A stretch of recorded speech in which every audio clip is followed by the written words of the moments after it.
Hello and welcome Year 11 VCE English students. Today is Monday, September the 7th, and I want to take a few minutes to go through your learning tasks for today as well as for Tuesday. Before I do, most of this is actually in response to the outstanding work most of you have done with the Course Hero Summary chapter analysis. It was just brilliant. As I go through what you've uploaded, I've sat here over the weekend with a big smile on my face.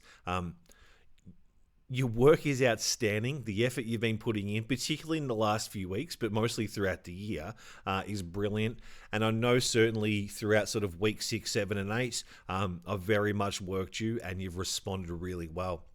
Time to take a breath and time to consolidate all that hard work and these activities and get a few other things done. So for today as well as for Tuesday, there are a couple things you're going to do. First and foremost, if you've not responded to the Course Hero Summary and chapter analysis, definitely do so. That's your number one task. Thank you to those of you who have spoken to me over the last week to seek an extension. That was totally fine. So first and foremost, respond to that. The second thing you should do, of course, in that actual outcome, and this is for everybody, key quotes was the area that isn't due yet. And I've set the date, as you can see on your screen, to Friday, September the 18th. That was always the case, and I did float the idea that I may dedicate some class time for you to respond to the key quotes. And this is today as well as tomorrow.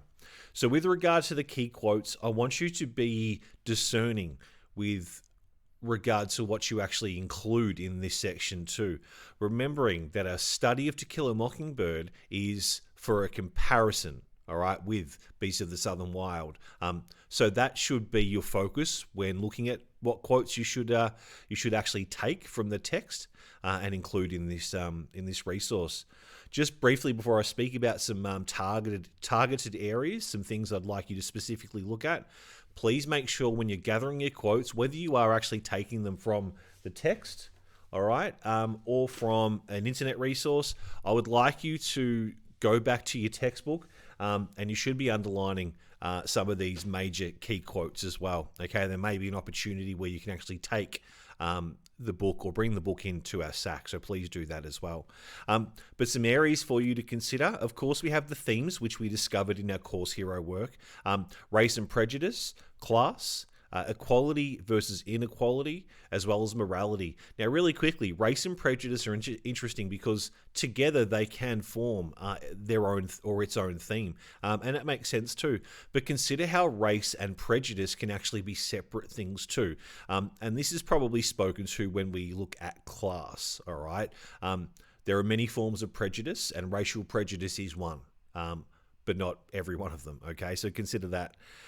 Key characters, of course, we have Atticus Scout, we have Jem, Tom Robinson. I've thrown in Deal, Bob Yule, and Boo Radley. Now, of course, Boo Radley won't have a direct quote himself, but you will have some of these major characters talking about Boo Radley. On top of these characters, of course, there are many more. There's Sheriff Tate, which I didn't include. There's a few others. But if you look here as well to sort of some of the major female characters in the text that weren't really represented in the film as well as they should have been. I'd like you to pay particular attention to Aunt Alexandra as well as Miss Morty. Mayella Yule and Miss Dubose is fine, but have a look at Aunt Alexandra and Miss Morty the most, because they will probably be the best female characters aside from Jem, Scout, for us to compare with some of the female characters in Beasts of the Southern Wild. Now, of course, you should also look for some quotes to do with the setting, the town of Macomb, all right? You should not feel limited to this list, but this is what I'd like you to consider first and foremost. As well as the key quotes, you should be working on your character and setting, similarities and differences. Again, taking our focus to that end goal, and that is the comparative analysis essay that we're going to respond to in a few weeks' time. But that's it, okay? These are the two tasks that you should be working on for today and as well as tomorrow, which is Tuesday. I will see you on WebEx at 11:10 today, so please make sure you've accessed these learning tasks. Remind yourself of what you need to do. You're watching the video, of course. Please get your comments and questions ready for our WebEx, and then we should be good to go. Thank you for your hard work. Take care and be well.